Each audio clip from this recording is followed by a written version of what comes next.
In the last lecture, we dealt with kinematic equations.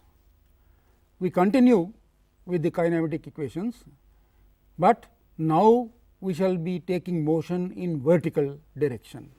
When we consider vertical direction, the first thing is to understand what is vertical. You see, you might find this question very easy, but many of the students are not able to answer this question. What is vertical?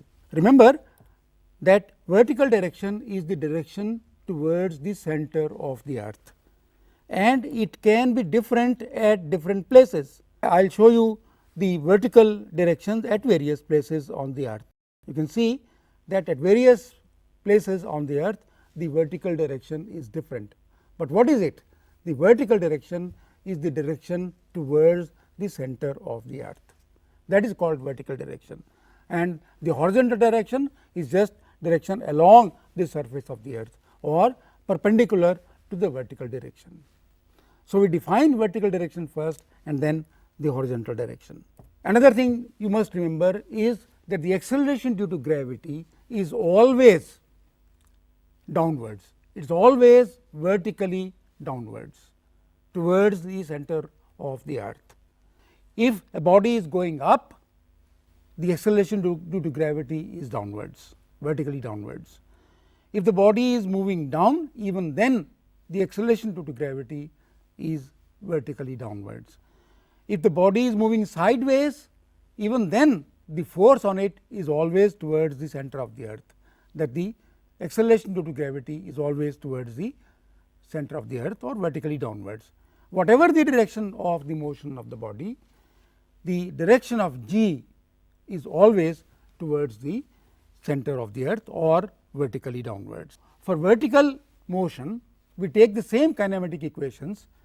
All that we do is to replace a by g, the acceleration due to gravity, and we get these equations: v equal to u plus g t, s equal to u t plus half e g t square, and v square minus u square is 2 g s. Strategy to solve these problems is the same as we did earlier. It is not different. The value of g for most places on the earth is 9.8 meters per second square. However, to solve the problems here, to illustrate the problems here, we take g equal to 10 meter per second square. At this stage, we must note a few things. Unless specified, the air resistance is neglected. So, the motion of the body is free, no resistance of any kind. If an object is launched vertically upwards with velocity v, it arrives back at the launching point with the same velocity v. This is because of conservation of energy. When an object is going up, its velocity decreases because of g acting downwards. When the object is moving downwards, its velocity increases because g acts in the same direction as the direction of motion. Time of upward motion from any point equals that of downward motion up to that point. I will illustrate this in a moment. Here is a person standing on some building, throws a ball from point B to A. The time taken from B to A is the same as taken from A to B. Here is the same person not throwing, but letting the ball go downwards, releasing the ball at 0 velocity, and then the time taken from A to B is the same as it would take from B to A. That is because of conservation of energy. Let us take example 1. A ball is launched vertically upwards with a speed of 40 meters per second. What is its velocity at a height of 35 meters from the ground? How much time does it take to reach this height? Take g equal to 10 meters per second square. In this case, the initial speed is given as 40 meters per second.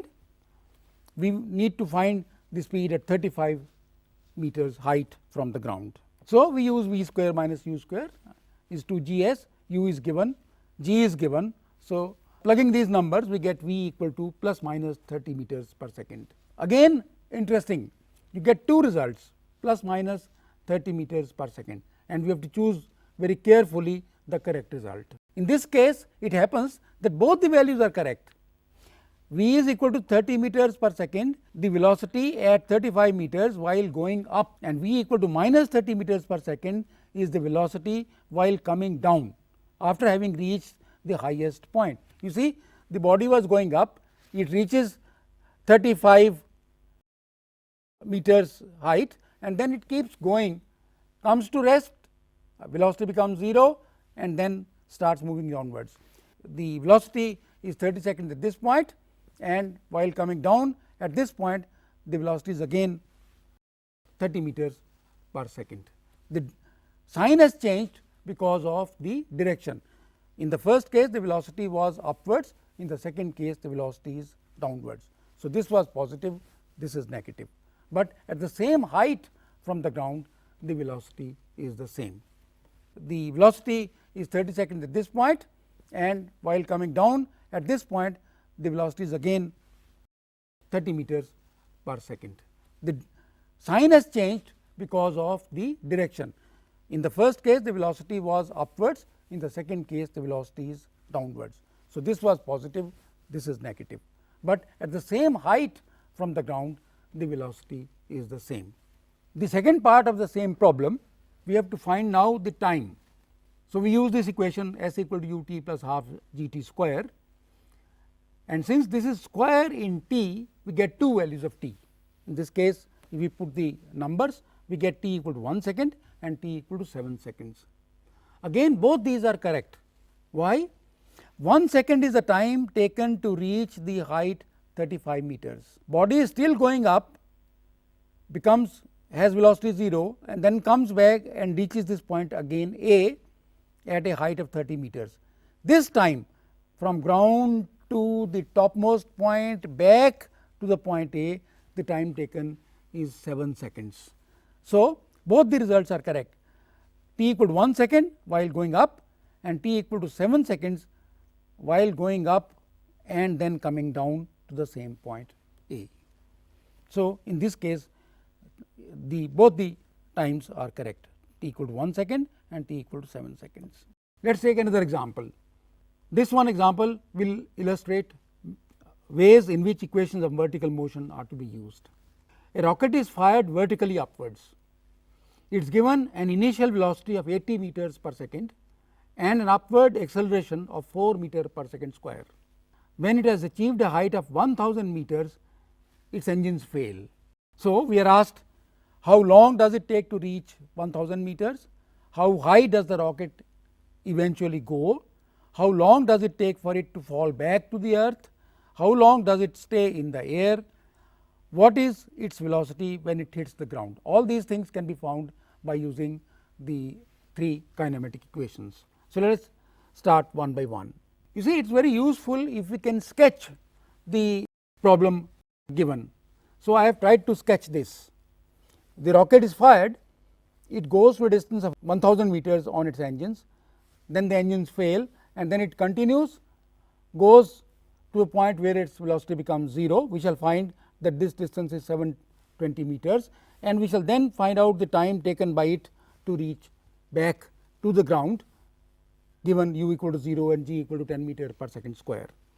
So, let us solve point by point. Notice that the engines of the rocket provide enough upward thrust to give it an acceleration of 4 meter per second square. To find time in which the rocket reaches 1000 meters, the appropriate equation is s equal to u t plus half g t square. So, 1000 meters equal to 80 meters into t seconds plus half into 4 meters per second square into t second square. Let me also remind you that we are writing the units of each quantity along with it, so that we get the final units right. This is a good thing to do, and it is quadratic in t. The solution gives us t equal to minus 50 seconds or 10 seconds. It cannot be minus 50 seconds because the time starts from 0 when the rocket is fired. Therefore, we accept the answer 10 seconds. B. When the rocket reaches 1000 meters high, it has acquired an upward velocity given by v equal to u plus a t. So, we again use the numbers 80 meters per second plus 4 meter per second square into 10 seconds, and we get the velocity equal to 120 meters per second. That is, at a height of 1000 meters, the rocket has acquired a velocity equal to 120 meters per second. And now the engines fail. When the engines fail, then the rocket is in now free motion. That means, it is now being governed by the acceleration due to gravity. That is, the rocket now feels the acceleration of gravity downwards. First of all, we have to find how high it goes. When it reaches the topmost point, its velocity becomes 0 and initial velocity is 120 meters per second, g is 10 meters per second square with a minus sign, because the rocket is still going up and the acceleration is downwards. Therefore, we use this equation and get s equal to 720 meters. That is, from 1000 meters the rocket still goes up to a distance of 720 meters when its velocity becomes 0. So, the total distance covered by the rocket is 1000 plus 720, that is 1720 meters. Third point, the rocket has reached a height of 1720 meters where its velocity is 0. It starts its downward journey from a height of this 1720 meters with initial velocity 0. Since the acceleration due to gravity now is in the same direction as the motion, this value becomes positive. So, we use the relation s equal to u t plus half g t square, where s is 1720, u is 0, g is 10 meters per second square, and we get t turns out to be 18.5 seconds. So, it takes 18.5 seconds to come to the ground. To find the time for which the rocket was in the air, first we have to find the time for the rocket to reach 1000 meters, that was when the acceleration was 4 meter per second square. Then it goes up to 720 meters. We have to find time from this point to the time where it acquires 0 velocity, and then the total time coming down.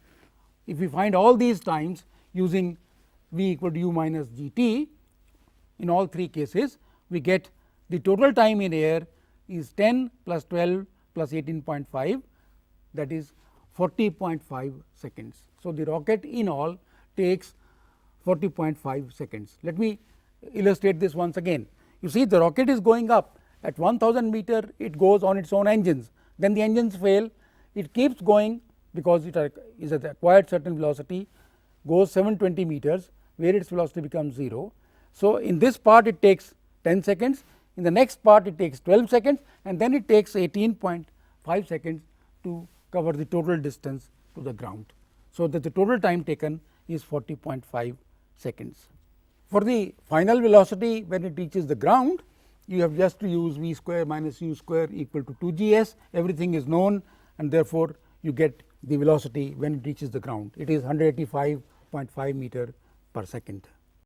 A child playing on the roof of a building 20 meters high accidentally drops a paperweight. A person standing on the ground notices it. How much time does she have to move away and save herself from being hurt?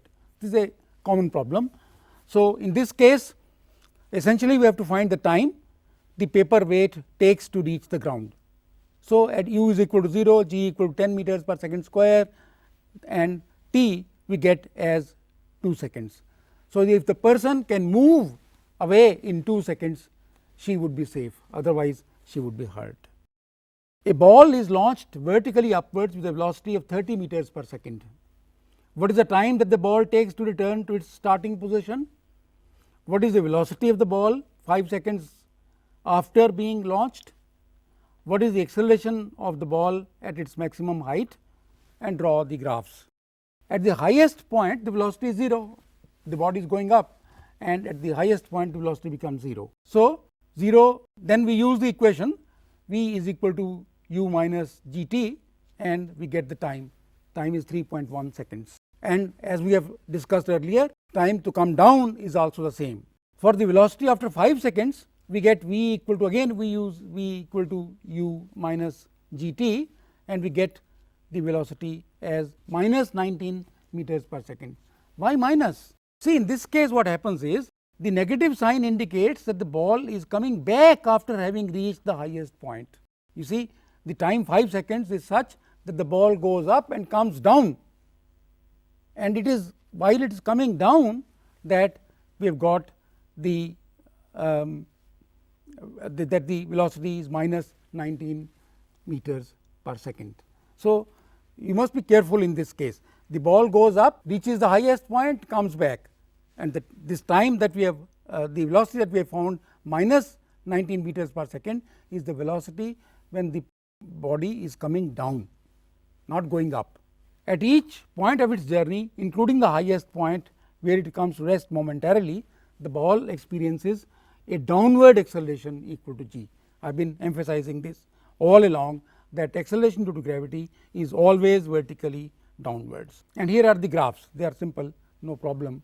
The acceleration here is constant, but minus, and the velocity, first of all it decreases, reaches 0, and then starts increasing and reaches again 30 meters per second, because the conservation of energy, it acquires the same velocity with which it was launched. Let us take another example. A ball is dropped vertically from a tower. If the vertical distance covered in the last second is equal to the distance covered in first 3 seconds, then find the height of the tower.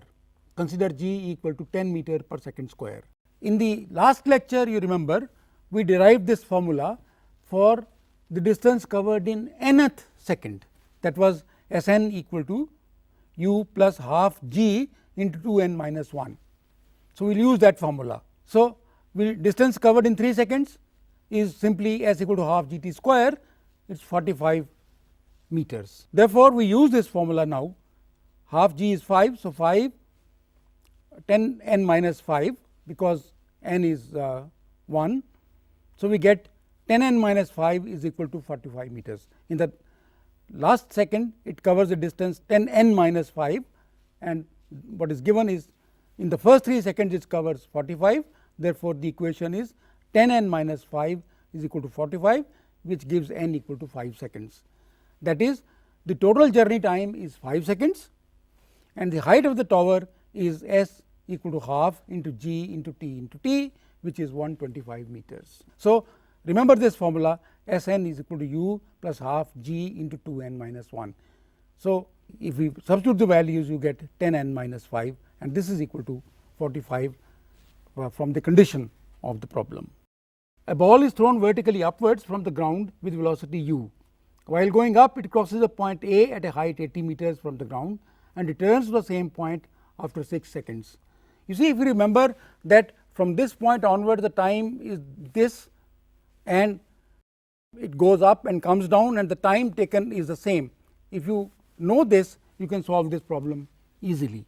You can get the two values of t, and the two values of t are, one is for the ball to go to height A, and the other is for the ball to go up, get 0 velocity, and then come down. So, the two values of t that you get, one is for this, another is for this and this. In this lecture, we have considered vertical motion. We have used kinematic equations to solve the problems concerning the vertical motion. But motion is not always in the vertical direction. For example, a cricketer hits a ball at an angle to the horizontal, and next time we shall try to find the path of that ball which is hit at an angle to the horizontal.